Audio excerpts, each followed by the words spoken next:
Welcome to Sojes kitchen and my family blogs లో ఈ రోజు డైలీ రొటీన్ లో ఇంకొక బ్లాగ్ తో మీ ముందుకు వచ్చేస్తాం. ఈ రోజు మా ఇంట్లో బ్రేక్ఫాస్ట్ వచ్చేసి కుడుము అలాగే ఇడ్లీ. ఎందుకంటే ఒక పక్క కుడుము ఒక పక్క ఇడ్లీ పెట్టేస్తే త్వరగా అయిపోతాయి అని చెప్పి ఈ విధంగా ప్లాన్ చేసుకున్నా. ఇంకా రోజు పల్లి చట్నీ ఏం తింటాం, అందుకోసం అని చెప్పి ఈరోజు పెరుగు చట్నీ చేసా. ఇంకా మా హస్బెండ్ అయితే ఈ రోజు నుంచి జనరల్ షిఫ్ట్, నేను ఒక్క బీ షిఫ్టే చేశాడు. ఏం డ్యూటీ నాకే అర్థమవుతుంది. ఇంకా బీ షిఫ్ట్ చేసి వచ్చినప్పుడు మంగళవారం మార్కెట్లో కొన్ని కూరగాయలు అయితే తీసుకొచ్చాడు. అక్కడ అలా ఎదురు చూస్తూ ఉన్నాయి, అవి తీసి పెట్టుకోవాలి. తర్వాత ఇంకా డ్యూటీకి అయితే వెళ్ళిపోతున్నాడు. ఆఫ్టర్నూన్ లంచ్ అయితే వేరే ఫ్రెండ్కి ఇచ్చేస్తా.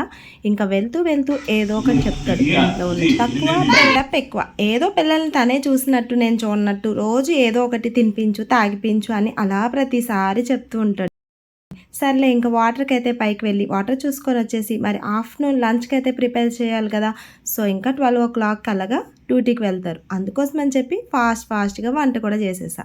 ఇంకా నేతి బీరకాయ పప్పు, ఏదో ఒక పప్పు ఉండాలి కాబట్టి ఈరోజు నేతి బీరకాయ పప్పు, అలాగే ఇంకొక సైడు క్యాబేజీ బంగాళదుంప ఫ్రై చేద్దామని కొంచెం ఆయిల్ని యాడ్ చేసుకొని అందులోనే పచ్చి శనగపప్పు అలాగే కొంచెం మినపప్పు వేసి మంచిగా ఫ్రై అయిపోయిన తర్వాత ఆవాలు జీలకర్ర తాలింపు దినుసులు యాడ్ చేసుకొని కొంచెం పచ్చిమిర్చి ఎండుమిర్చి వెల్లుల్లి అలాగే కరివేపాకు యాడ్ చేసి మంచిగా ఫ్రై అయిపోవాలి. తర్వాత ఆనియన్స్ని యాడ్ చేసుకొని మంచి గోల్డెన్ బ్రౌన్ కలర్ వచ్చినంత వరకు ఫ్రై చేసుకోవాలి.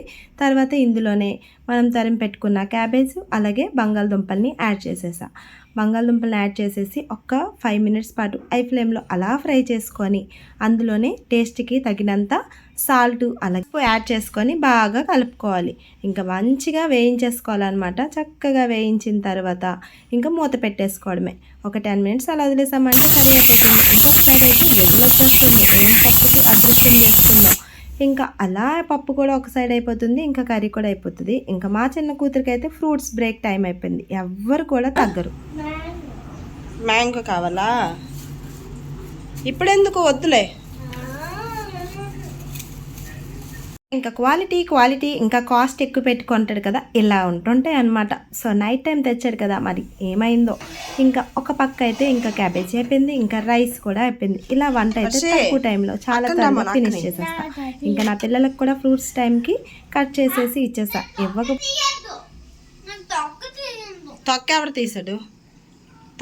తీసాడు చెప్పు. అసలు అంటే తిండికి తిమ్మరాజు పనికి పోతురాజు, ఎప్పుడూ అల్లరే, ఏదో ఒకటి అల్లరి లేకపోతే దీనికి రోజే గడవదు. సరేలే నా కూర మాడిపోతుందని మళ్ళీ కిచెన్లోకి వెళ్ళి ఒక్కసారి ఓపెన్ చేసేస్తా. ఇంకా ఒక్క బంగాళదుంపను ఓపెన్ చేసి చూసానంటే ఇంకా మంచిగా అయిపోయింది. సో ఇప్పుడైతే ఇందులోన టేస్ట్కి తగినంత జీలకర్ర పొడి, ధనియాల పొడి, కారం అంతే. నచ్చితే గరం మసాలా యాడ్ చేసుకోవచ్చు, బట్ నేను వేయను. ఇంకా ఇందులోనే వేరుచెన పలుకుల్ని ఫ్రై చేసి వేసుకుంటాను అనమాట.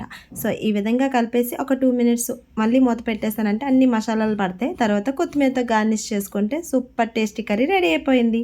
సో ఇంకా పక్క రైస్ కూడా రెడీ అయిపోయింది, ఇంకా పప్పు కూడా రెడీ అయిపోయింది, ఇంకా రసం కూడా రెడీ అయిపోయింది. సో ఇవన్నీ కూడా ఇప్పుడు బాక్స్కి అయితే పెట్టేయాలన్నమాట.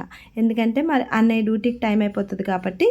సో ఇంకా ఒక కప్పులో కర్రీ, ఒక కప్పులో రైస్, అలాగే ఒక కప్పులో ఇంకా రోటీ ఉంటే రోటీ కూడా పెడుతూ ఉంటాను. బట్ ఇప్పుడైతే ఇంకా రోటీ స్టార్ట్ చేయలేదు. ఇప్పుడు ప్రస్తుతానికైతే రైస్, రసం అలాగే పప్పు పెట్టేశాను. ఇంకా అలా మా పిల్లలు కూడా తినేసిన తర్వాత పడుకొని ఈవినింగ్ పార్క్కి వెళ్ళి ఆడుకొని వచ్చే లోపలైతే ఈరోజు పాలు ఇరిగిపోయాయి. సాయంత్రం రోజు పాలు ఇస్తా. ఇంకా ఈరోజు బెల్లం రసగుల్లా చేసేసా. ఏదో ఒకటి స్నాక్ అయితే చేస్తాను, కాకపోతే ఈరోజు ఎక్స్ట్రా స్నాక్స్ కూడా అయిపోయింది. అప్పటికే ఇంకా నేను పాస్తా కూడా చేస్తున్నాను అనమాట. సో ఈరోజు పాస్తా అలాగే రసగుల్లా. సో బెల్లం రసగుల్లా కాబట్టి ఇంకా నో ప్రాబ్లం. ఇంకా మా పిల్లలకైతే ఈవినింగ్ స్నాక్స్ టైంకి అయితే ఇచ్చేసాను.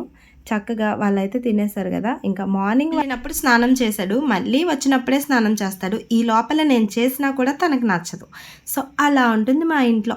ఇంకా ఫైనల్గా మా పిల్లలైతే లొట్టలు వేసుకొని తినేశారు. ఇంకా వాళ్ళ డాడీ అయితే నైట్ 7:30కి అయితే డ్యూటీ నుంచి వచ్చేసాడు. ఇంకా ఈ ఆరాటం ఇంత అంతా కాదు. ఇంకా అతను కూడా వచ్చాడంటే ఇంట్లో రచ్చ నార్మల్గా ఉండదు. సో ఇంకొక డైలీ వ్లాగ్తో మీ ముందుకు వచ్చేస్తా. అంతవరకు బాయ్. మరి మీకు ఈ వీడియో నచ్చితే కనుక తప్పకుండా లైక్ చేసి సబ్స్క్రైబ్ చేసుకోండి.